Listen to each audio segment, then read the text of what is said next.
বাবা উনি আমার ভাইয়ের ওয়াইফ। এইটা তো কখনোই চেঞ্জ হবে না, আমার মাথা থেকে এটা কখনো সরবে না, এটা ইম্পসিবল। সরি বাবা। তাহলে শোন, তুই যদি রাজি না হোস আমি জয়কে নিয়ে এই বাড়ি থেকে চলে যাব।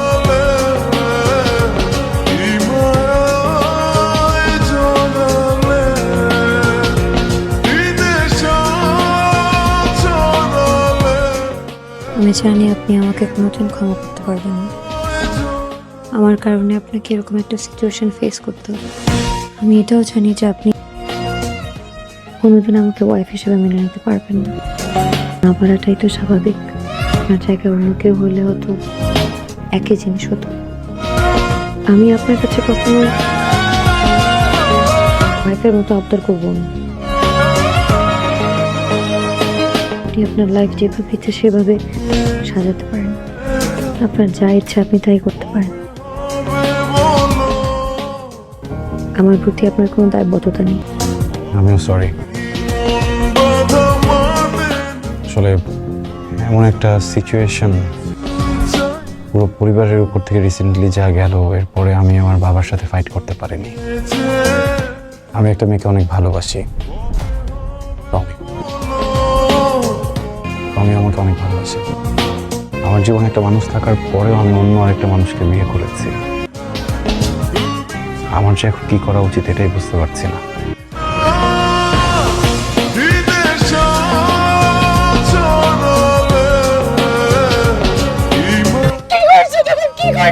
বিয়ে করে ফেলছো? সিরিয়াসলি বিয়ে করছো তুমি?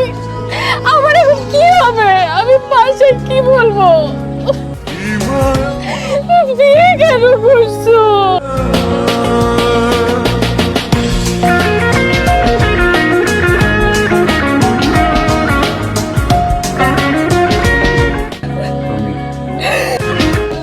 বিয়েটা আমরা কেউ ইচ্ছে করে করিনি।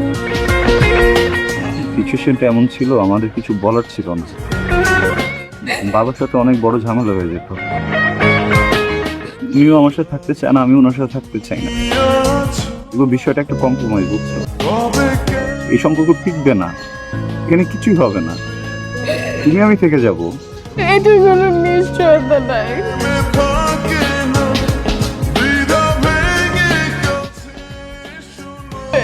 তুমি যদি একটা গার্লফ্রেন্ড নিয়ে আমি তোমাকে দেখতাম, আমি মাফ করে দিতাম, আমি মেনে নিতাম। এটা আমি কিভাবে মানবো?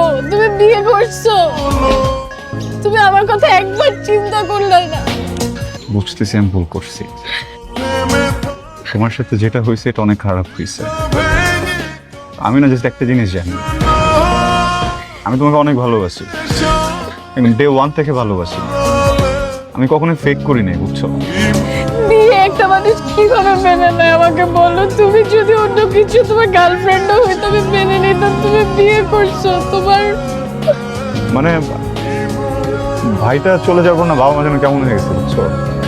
এই সময় আমি ওনাদেরকে কষ্ট দিতে পারি না, এই জন্য। তুমি আমার কথা চিন্তা করো নাই, তোমার একটু আমার কথা মনে পড়ে নাই। আমার কি হবে?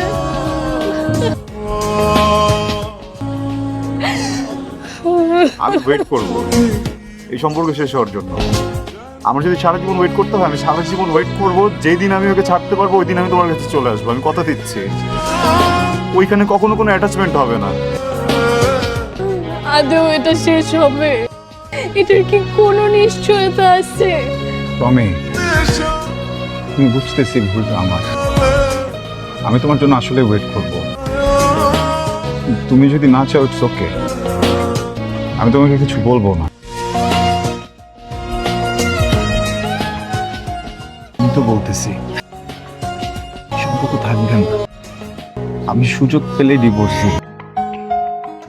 আমার যদি ওয়েট করতে হয় তোমার জন্য, আমি আমার এন্টার লাইফ ওয়েট করবো। যেদিনতে সুযোগ পাবো ওই দিন তোমাকে বিয়ে করবো।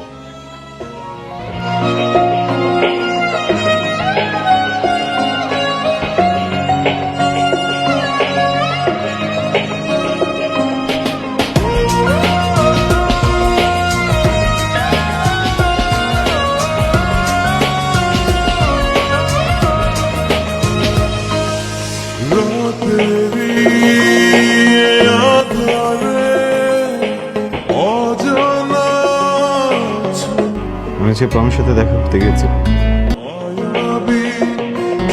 জি। ওকে আজকে সব কিছু বলে এসেছি। জি। ওকে এটাও বলেছি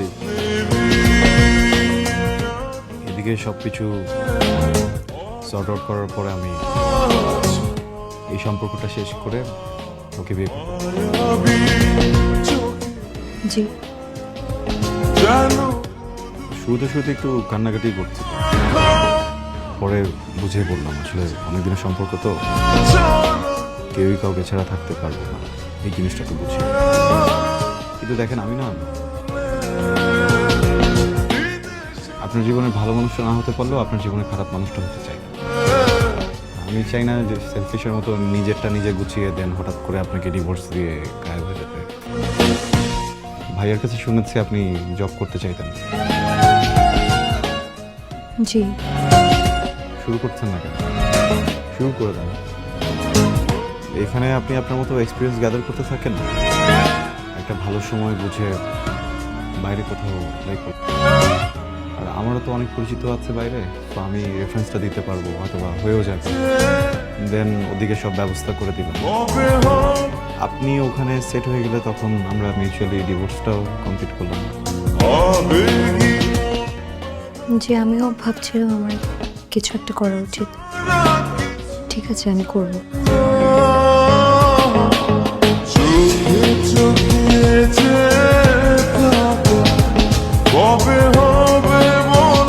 আসসালামু আলাইকুম বাবা। রুমের এসি কাজ করছে না, ড্রয়িং রুমে গিয়ে এসিটা ছেড়ে সোফায় ঘুমিয়ে। আমি যখন সকালবেলা এসে জিজ্ঞেস করব এখানে শুয়েছিস কেন, তুই বলবি ঘুম এসে গিয়েছিল, শুয়ে পড়েছি। সরি, বুঝলাম না বাবা। বেতন যা।